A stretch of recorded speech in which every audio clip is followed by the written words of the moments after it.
Assalamualaikum dan salam sejahtera. Saya Nazri Kaha. Ini Agenda Awani. Susulan dari beberapa cadangan di kalangan pengamal undang-undang dan juga penganalisis politik berkaitan dengan Akta Parlimen Penggal Tetap, iaitu untuk membolehkan kerajaan yang membentuk kerajaan pada hari ini boleh mentadbir negara penuh satu penggal iaitu 5 tahun, dan selepas itu barulah boleh dibubarkan parlimen ataupun diadakan pilihan raya. Dan apa juga percubaan untuk menggagalkan pentadbiran yang sedia ada pada ketika itu wajar ditolak dengan adanya Akta Parlimen Penggal Tetap. Ini menimbulkan beberapa pandangan, sama ada yang bersetuju ataupun bersikap berkecuali ataupun yang menolak cadangan ini, kerana ada beberapa klausa dalam perlembagaan persekutuan dan juga bagaimana negara kita berjalan atas prinsip demokrasi berparlimen itu perlu dijunjung, perlu juga dilihat dengan teliti.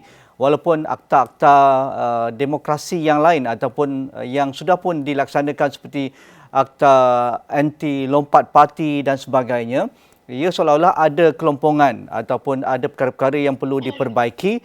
Dan apa juga perkara yang kita lihat selepas pentadbiran kerajaan perpaduan ini berjalan lebih 1 tahun lebih ini, ada percubaan-percubaan untuk menebuk atap ataupun menukar kerajaan dengan beberapa insiden ataupun perkara-perkara yang dikatakan langkah Dubai lah, langkah London dan sebagainya, cuba menggugat kerajaan hari ini, tetapi ia tidak berjaya. Jadi inilah timbulnya cadangan Akta Parlimen Penggal Tetap yang difikirkan mampu menolak sebarang spekulasi berkaitan dengan percubaan untuk menggagalkan ataupun menukar kerajaan di dalam perjalanan satu penggal ini. Jadi Prof Madya Dr. Muhammad Fathi Yusof sudah pun bersedia, pensyarah di Pusat Polisi Perdana, Fakulti Teknologi dan juga Informatik Razak UiTM Kuala Lumpur, dan rakan saya Mujibu Abdul Muiz, Fellow Penyelidik Ilham Center sudah pun bersedia. Dr. Fathi, apa khabar? Mujibu, apa khabar? Baik, Alhamdulillah.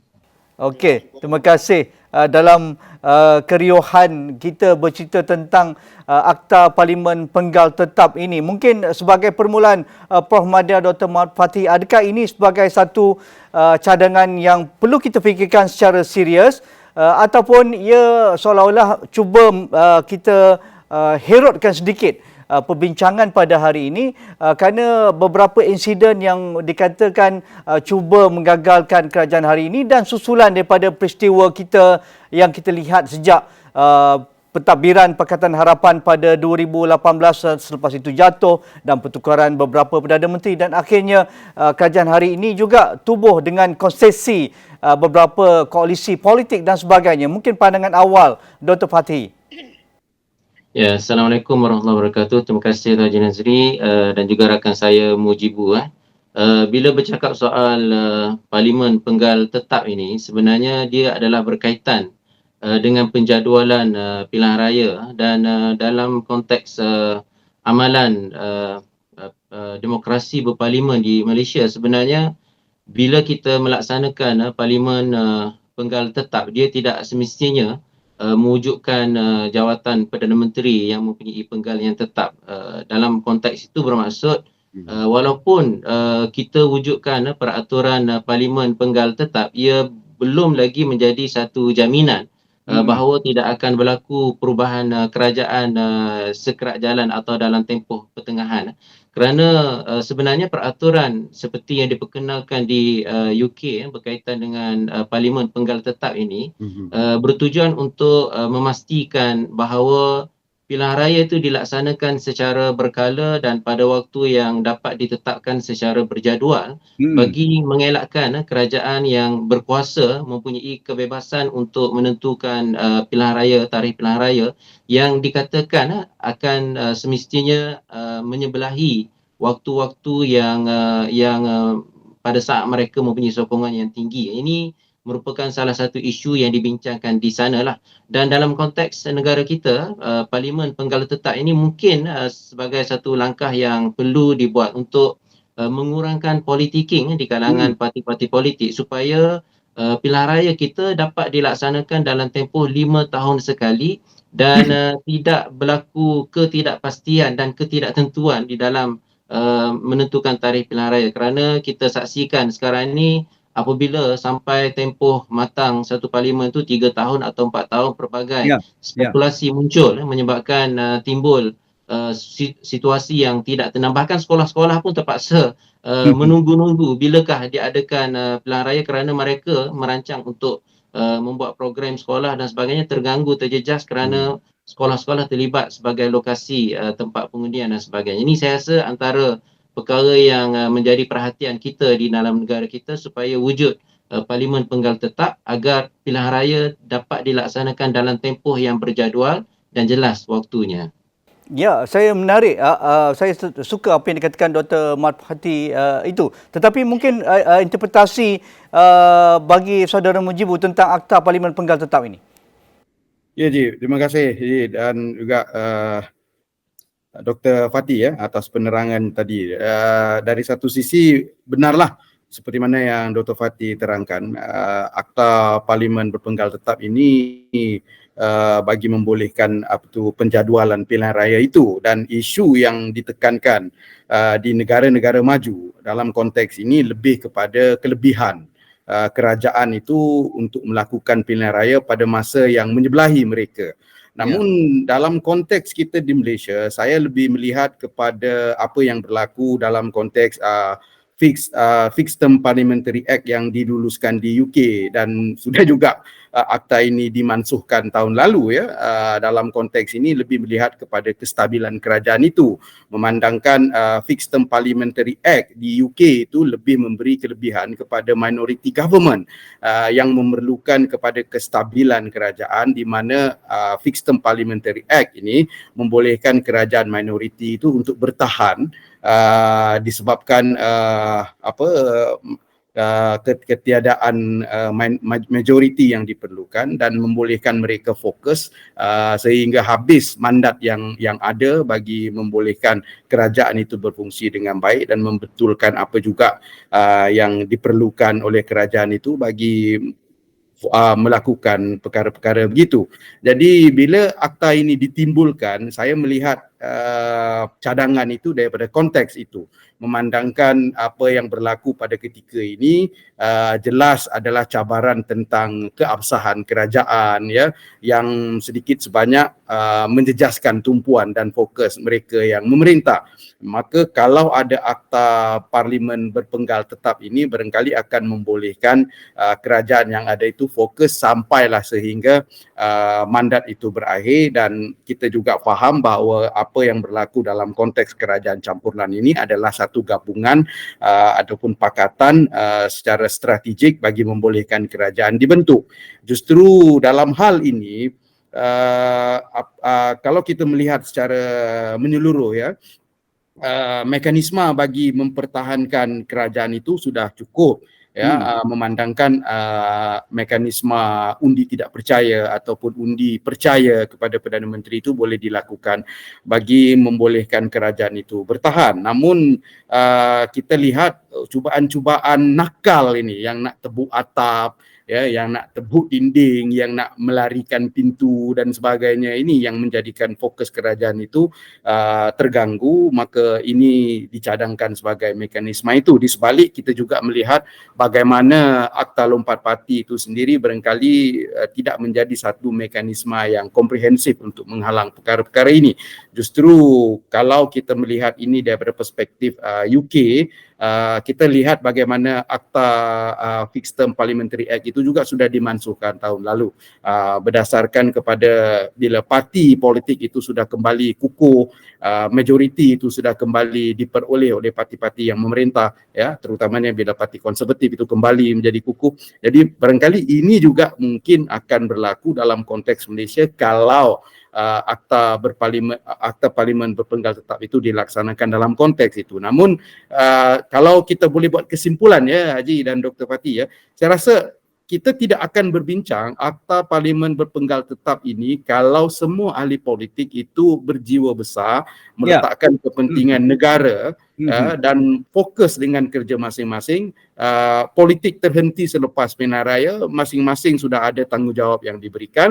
mainkan peranan semak yang imbang itu, maka ini sudah tidak timbul kerana mekanisme yang sudah kita bentuk setakat ini sebenarnya masih mampu untuk menangani permasalahan, tetapi kalau nak melayan perasaan dan juga ketamakan orang politik, maka memang kita tidak akan cukup dengan akta-akta ini dan kita akan memerlukan banyak lagi akta dan juga mekanisme bagi melindungi dan protect benda-benda itu. Susulan dari itu, Dr. Fathi, adakah ia sebagai satu prioriti ataupun undang-undang yang menjadi keutamaan pada ketika ini berbanding reformasi undang-undang yang dijanjikan seperti Akta Pembiayaan Politik, Akta Perdana Menteri mungkin dua penggal hanya untuk memerintah, reformasi berkaitan dengan undang-undang berkaitan dengan SOSMA, Akta komunikasi dan juga multimedia yang menjadi lebih penting berbanding kita menggubal akta parlimen penggal tetap ini. Pandangan Dr. Fathi? Ya, sebenarnya reformasi yang berkaitan dengan pentadbiran dan juga sistem demokrasi banyak yang perlu dilakukan. Termasuklah seperti yang disebut oleh Tuan Haji tadi berkaitan dengan keuangan ataupun pembiayaan politik. Ini satu perkara yang tertangguh lama tetapi sangat-sangat penting untuk dilaksanakan, yang kita mengharapkan rakyat memberikan tekanan kepada pemerintah untuk melaksanakan. Tetapi saya melihat dalam konteks perbincangan kita ini berkaitan dengan hasrat untuk memastikan kerajaan yang ditubuhkan tidak jatuh semata-mata kerana kehilangan sokongan kepercayaan. Saya rasa ini juga perlu dilihat dalam beberapa perspektif. Dan dalam hal ini kita memahami dalam konteks sistem demokrasi berparlimen, kita perlu ada keseimbangan. Tidak boleh terlalu ketat dan tidak boleh terlalu longgar. Kita sudah ada kawalan melalui peraturan pindaan kepada perlembagaan memperkenalkan perkara 49A bagi menghalang lompat parti. Saya rasa itu satu mekanisme yang penting. Dan sekarang kita berbincang dari sudut usaha untuk mewujudkan jawatan Perdana Menteri dalam tempoh yang tetap. Saya rasa itu juga perlu difikirkan dan dibincangkan.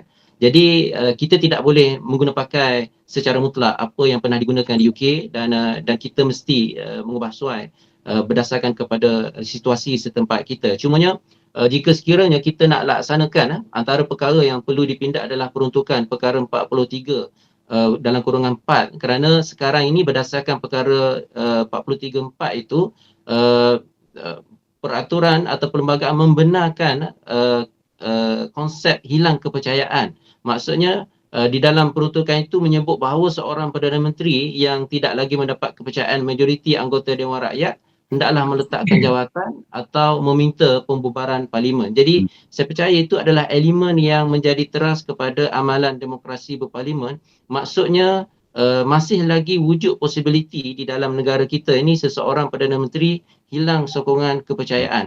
Dan kalau sekiranya kita nak menghapuskan elemen itu, kita terpaksa pindah perlembagaan untuk memadamkan peruntukan 43 dalam kurungan 4 ini supaya tidak lagi ada elemen itu. Tetapi ia tetap boleh menimbulkan satu persoalan apabila berlaku sidang parlimen, umpamanya seorang Perdana Menteri telah hilang kepercayaan, tetapi oleh kerana kita wujudkan sistem penggal tetap bagi seorang Perdana Menteri, maka dia terus kekal mentadbir.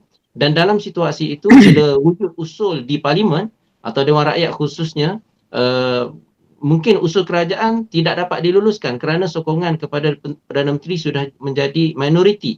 Dalam hal ini wujud konflik terutamanya apabila usul-usul itu melibatkan belanjawan dan sebagainya, dan saya percaya isu ini terlalu kompleks untuk kita bincangkan dalam konteks realiti negara kita lah. Cumanya mungkin kalau kita nak laksanakan juga, kita terpaksa mengubah sistem demokrasi berparlimen ini dengan mewujudkan dua pilihan raya berasingan, iaitu pilihan raya bagi parlimen sebagai satu pilihan raya memilih badan legislatif dan pilihan raya yang lain untuk memilih Perdana Menteri secara khusus, secara berasingan. Saya rasa ini pernah ada diwujudkan di negara-negara tertentu, tetapi di negara kita ni kalau nak wujudkan mungkin agak complicated juga kerana kita terpaksa menambah lagi jumlah pilihan raya yang ada di dalam negara kita. Adakah saudara Mujibu bersetuju dengan pandangan Dr. Fathi? Kerana kita bukan secara memilih terus Perdana Menteri ataupun Presiden seperti Indonesia, Filipina ataupun Amerika Syarikat, tetapi kita menggunakan pakai demokrasi berparlimen dan tambahan lagi kuasa-kuasa yang dimuktamadkan oleh perlembagaan kepada yang di-Pertuan Agong melalui akta-akta yang ada itu. Adakah ini juga perlu dilihat kerana tidak mudah menggubal undang-undang, tetapi undang-undang yang sedia ada juga perlu diteliti dan dilihat bagaimana ia berfungsi kalau ada undang-undang baru seperti Akta Penggal Tetap Parlimen ini. Ya, benar, Ji. Saya bersetuju dengan apa yang dikatakan oleh Dr. Fatih sebentar tadi, kerana dalam memperkatakan sesuatu akta dan melihat angkubah dan amalan yang dilakukan di negara-negara tertentu adalah sesuatu yang barangkali tidak berapa sesuai. It is not one size fit all. Ya, memandangkan saya lebih melihat daripada aspek politik, yang mana akta parlimen berpenggal tetap ini lebih sesuai diamalkan di negara-negara yang menjalankan sistem pemerintahan secara presiden, memandangkan mereka memberikan hak kepada presiden untuk memerintah selama 2 penggal. Jadi dalam hal ini setiap kali pilihan raya berlaku, maka semua orang sudah faham tentang pemilihan itu dan tidak ada masalah untuk melihat ini. Dan satu sisi juga harus melihat ini daripada amalan-amalan dan juga kepercayaan yang berlaku dalam masyarakat tentang sistem politik itu sendiri. Kerana dalam persoalan begini kita melihat komplikasi yang terkandung di dalamnya itu membawa kepada perkara-perkara yang telah termaktub di dalam perlembagaan, seperti mana yang Dr. Fatih sebutkan tadi, perkara 43/4 yang bercakap tentang soal majoriti yang diperoleh oleh Perdana Menteri bagi meneruskan mandat di Dewan Parlimen, dan juga artikel 55 kuasa yang di-Pertuan Agong itu sendiri dalam membubar dan juga memanggil sidang parlimen. Kalau kita mengadakan akta parlimen berpenggal tetap ini, sudah tentu 2 persoalan ini akan menjadi pemberat yang akan dipersoalkan. Namun daripada sisi yang paling penting, kita mahu melihat ini dalam konteks kestabilan. Barangkali agak mustahil untuk kita mendapat majoriti mudah ataupun majoriti 2/3 seperti mana yang sebelumnya, tanpa ada kesepahaman politik dan juga tanpa ada budaya politik yang melihat politik ini sekitar pilihan raya dan akan kembali memainkan peranan masing-masing selepas habis pilihan raya. Selagi mana ini tidak berubah, jadi saya tidak nampak bahawa apa juga akta yang ada itu akan mampu untuk menoktahkan permasalahan yang ada. Kerana kalau kita melihat aspek konteks di dalam akta parlimen tetap ini, dia lebih bercakap tentang keperluan untuk mengadakan pilihan raya secara kerap dan berkala, dan yang paling penting adalah kelancaran dan kestabilan pilihan raya itu melimpah kepada sistem pemerintahan dan kerajaan. Dan ini kita tidak lihat dalam konteks Malaysia itu, kerana bila kita bercakap pula tentang amalan demokrasi berparlimen yang menjadi tunjang amalan kepada pemerintahan negara ini, kedudukan Perdana Menteri itu terkait dengan perkara 43/4 itu tadi. Maka kalau ada akta ini, dia jadi macam kontradiksi kepada Perdana Menteri yang barangkali sudah hilang majoriti di parlimen, tetapi masih lagi boleh meneruskan mandat itu disebabkan adanya akta parlimen berpenggal tetap itu tadi. Kerana kalau kita melihat dalam keperluan semasa, minority government itu barangkali akan lebih stabil dengan akta ini, tetapi persoalan-persoalan terkait perlembagaan itu yang menjadi persoalan. Tapi kalau kita mengambil ini dari perspektif kerangka sedia ada daripada peraturan yang sudah pun wujud, saya rasa amalan terbaik dan penyelesaian once for all pada ketika ini adalah membawa usul undi tidak percaya di parlimen.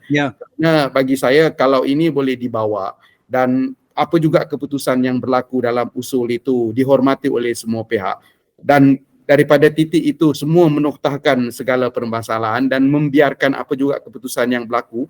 Kalaulah kata undi tidak percaya itu gagal, maka biarkan kerajaan itu habis memerintah sehingga mandat yang ada. Ya, dalam masa yang sama juga barangkali pembangkang itu boleh memikirkan apa lagi perkara-perkara yang perlu untuk dibincangkan secara bersama sebagai pembangkang dan kerajaan bagi membolehkan penambahbaikan institusi, ya, perubahan-perubahan dan juga reformasi yang barangkali boleh membawa kepada dan membuka kepada ruang untuk penambahbaikan berterusan dalam hal ini boleh berlaku. Tetapi dalam konteks sekarang ini saya melihat Akta Parlimen Berpenggal Tetap ini akan lebih bercakap tentang minority government, ya, bagaimana ini boleh menoktahkan satu permasalahan di mana tidak akan timbul lagi soalan-soalan nakal tentang merubah kerajaan yang terus diratibkan sehingga mengganggu kesemua pihak,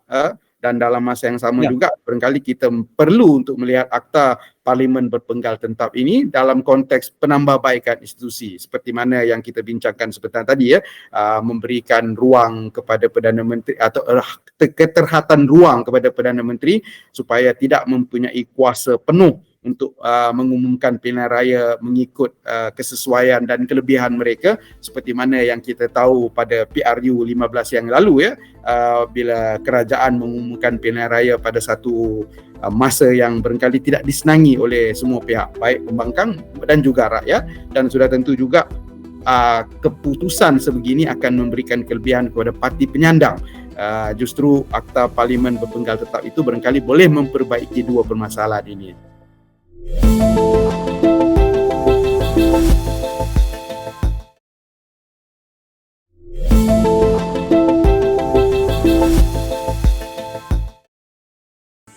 Ya, dari sudut moral politik yang kita bincangkan sebenarnya, inilah gesaan-gesaan di kalangan pemerhati politik yang resah dengan situasi politik semasa, Dr. Fathi dan Mujibu, ya.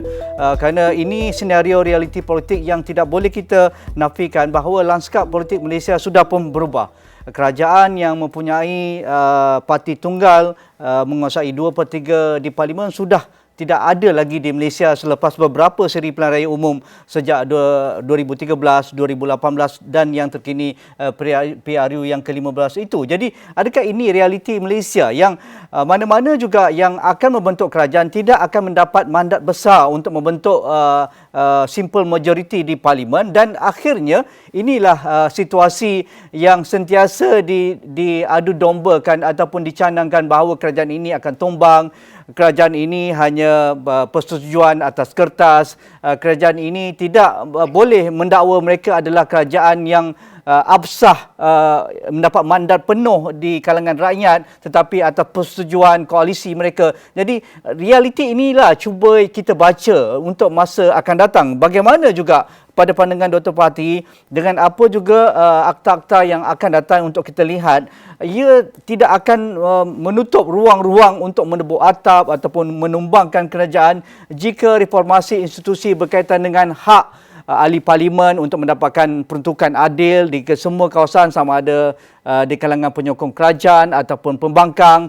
Begitu juga parlimen perlu bersidang selepas habis pilihan raya, dan bagi yang dilantik sebagai Perdana Menteri itu akan terus membawa undi percaya di parlimen untuk mengabsahkan, kerana kita tidak memilih Perdana Menteri. Perdana Menteri dipilih oleh di kalangan parti yang menang dan juga disahkan atas prerogatif yang di-Pertuan Agong. Pandangan Dr. Fathi. Ya, kalau kita dapat saksikan perubahan politik yang berlaku sejak 2018 telah banyak memberi kesan kepada kestabilan politik. Itu tidak dapat dinafikan bahawa pengalaman penguasaan yang hampir mutlak Barisan Nasional dan sebelumnya Perikatan dalam tempoh 60 tahun negara menyebabkan kita rasa selesa dengan sistem yang sedia ada. Tetapi selepas daripada 2018 berlaku pelbagai konflik politik yang menyebabkan kita terpaksa untuk menilai kembali adakah sistem demokrasi dan pemerintahan dalam negara kita ini memadai atau cukup untuk menampung kepelbagaian politik dan juga krisis politik yang berlaku. Dan bagi saya penilaian ini satu perkara yang wajar, dan antara perkembangan penting juga kita dapat saksikan apabila DUN, Dewan Undangan Negeri di pelbagai negeri dibubarkan pada waktu berbeza. Ini juga satu isu yang perlu ditangani, kerana apabila terlalu kerap dilaksanakan pilihan raya di samping pilihan raya kecil, pilihan raya negeri dan sebagainya, ia sebenarnya memberi kesan kepada iklim politik. Apabila berlaku pilihan raya, pihak pembangkang dan juga kerajaan akan berusaha untuk menggunakan apa sahaja sebagai asas bagi menarik sokongan politik dan seterusnya menimbulkan ketegangan antara kerajaan dan juga pembangkang. Sedangkan dalam konteks politik yang sihat, apabila selesai pilihan raya, semua pihak sepatutnya menumpukan matlamat dan juga peranan masing-masing. Kerajaan dalam pentadbiran dan pembangkang sepatutnya menjadi pembangkang yang sihat yang dapat membantu juga kerajaan dalam pentas umpamanya jawatankuasa terpilih di peringkat parlimen, DUN dan sebagainya. Saya rasa ini perlu dilihat secara mendalam, termasuklah juga untuk melaksanakan pilihan raya serentak antara parlimen dan juga DUN yang boleh dirangkumkan dengan cadangan parlimen bertempoh tetap ini dalam bentuk itu. Sekurang-kurangnya walaupun kita belum mampu lagi untuk mewujudkan jawatan Perdana Menteri dalam tempoh tetap ataupun kerajaan dalam tempoh tetap, sekurang-kurangnya parlimen dan juga DUN dalam tempoh tetap itu, saya rasa itu adalah satu langkah yang baik yang perlu diteruskan, yang boleh dilaksanakan tanpa kita menyentuh soal mengekalkan Perdana Menteri ataupun kerajaan dalam tempoh tetap. Kerana itu agak kontroversi. Sekurang-kurangnya kita mengharapkan pembangkang dan juga kerajaan boleh bersepakat untuk kita mengikuti musim pilihan raya 5 tahun sekali sahaja. Tidak perlu terlalu kerap pilihan raya kerana situasi negara kita ini sebenarnya kecil saja negara kita ini, tetapi berpolitiknya cukup hebat. Sebab itulah bagi saya agenda ini boleh diteruskan dalam konteks yang demikian, dan jika sekiranya kita ingin memikirkan jawatan Perdana Menteri ataupun Menteri Besar di peringkat negeri itu dilaksanakan, dipegang secara tetap, itu melibatkan penstrukturan semula proses demokrasi negara kita. Mungkin kita ingin melaksanakan pilihan raya Perdana Menteri atau pilihan raya Menteri Besar dan sebagainya, tetapi bagi saya itu agak jauh juga untuk kita fikirkan. Lebih baik kita melihat solusi-solusi yang kita boleh capai dan yang senang untuk disepakati di antara kita. Ya, akhir sekali Mujibu, adakah inilah masanya pembangkang dan pemerintah duduk sekali, ahli parlimen berbincang, kalau boleh memeteraikan MOU dan sebagainya dan bergerak ke hadapan? Habis cerita. Ya, saya setuju je. Ini masa terbaik untuk semua pihak melihat keperluan bahawa kalau tidak ada penyatuan ataupun a gentleman agreement di antara semua pihak, baik secara berdamai ataupun secara profesional, melihat keperluan untuk semua pihak untuk duduk, berbincang dan menyelesaikan masalah once for all. Memandangkan landscape masa depan politik kita akan melalui template yang sama di masa hadapan.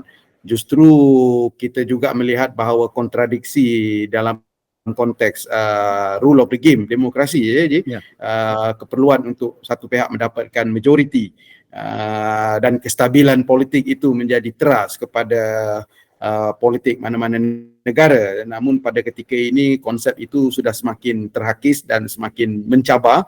Agak sukar untuk mana-mana pihak membentuk majoriti secara bersendirian. Di sebalik hakikat dan fakta bahawa tidak ada pun mana-mana parti politik sebelumnya yang mendapat majoriti tanpa sebarang gabungan. Tetapi grand coalition yang berlaku sebelum ini di kalangan komponen Barisan Nasional itu bersepakat atas prinsip quid pro quo yang begitu baik dalam konteks itu. Jadi saya melihat kalau semua pihak berjiwa besar, kita barangkali tidak memerlukan akta-akta sebegini untuk menyelesaikan, kerana jelas kalau kita lihat apa yang berlaku di UK pun, mereka juga akhirnya reverse gear untuk membatalkan akta Fixed Term Parliamentary Act itu tahun lalu. Ya, jadi apa jaminan bahawa akta parlimen berpenggal tetap ini boleh menyelesaikan masalah yang kita hadapi? Di sebalik kita juga melihat keperluan untuk menambah baik perkara-perkara yang sepatutnya. Kerana kalau kita lihat permasalahan asas dalam perbincangan kita, yang berlaku nak tebuk atap dan sebagainya ini lebih kepada ahli parlimen pembangkang yang barangkali ketiadaan sumber. Dan kalaulah kita melihat ini dari sudut aspek penambahbaikan institusi, barangkali ini juga boleh difikirkan bagaimana untuk membolehkan semua pihak mendapat peruntukan yang setara, ya, baik pembangkang ataupun kerajaan. Maka kalau ini mungkin berlaku, tidak timbul isu-isu untuk tebuk atap dan sebagainya, kerana setiap ahli parlimen itu barangkali akan merasa selamat dan selesa mengetahui bahawa mereka ada jaminan dapat peruntukan itu tanpa perlu untuk mengganggu gugat kerajaan dan boleh menggunakan sumber yang ada untuk fokus di kawasan masing-masing. Kerana saya rasa ini yang menjadi isu dan perkara mengapa timbul mahu tebuk atap dan sebagainya.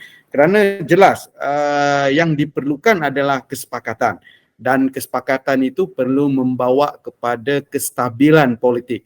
Kerana kestabilan politik itu jelas menjadi kunci kepada kestabilan semua, ya. Politik stabil membawa ekonomi yang stabil akan membawakan kesejahteraan sosial dan juga kestabilan sosial yang penting pada semua pihak. Tanpa ini saya tidak melihat mana-mana akta ini barangkali akan menyelesaikan masalah itu once for all. Seperti mana juga kita lihat akta lompat parti itu sendiri juga masih lagi membenarkan ahli politik untuk melompat ataupun menukar parti tanpa perlu melompat. Itu juga barangkali yang perlu dilihat dalam konteks akta parlimen berpenggal tetap.